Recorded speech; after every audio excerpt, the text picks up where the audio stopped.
So yun guys, December 26 after Christmas. Nag-video tayo, trip-trip lang.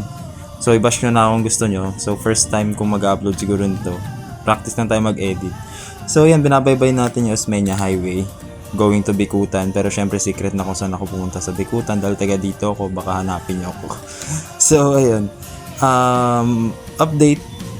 First long drive vlog na i-upload natin is siguro by January or February. Then, nag-request tayo ng leave, 1 week unpaid. Sana ma-approve. So, kung kailan, secret na lang yun. Mga boss ko lang nakakaalam sa mga close friends natin yan.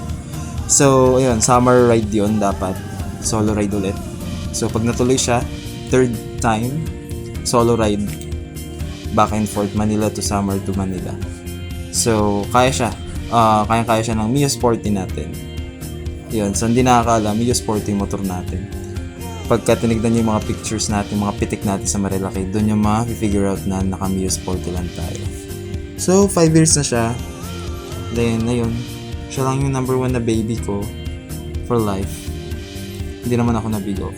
So, yun, short clip lang to, short vlog, mini vlog, may kung anong tawag. So, yun, napagbigyan na naman tayo ng pagkakataon. Masaya tayo today bago matapos ang taon. So, sana maulit pa soon. And looking forward to have more fun and rides with our friends and special friend soon. Pagbalik ko na lang siguro after summer.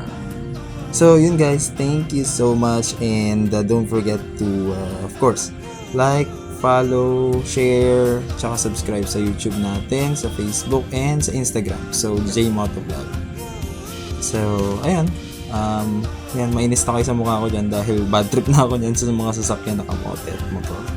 Alright, so thank you so much, and happy holidays to everyone, and spread the love.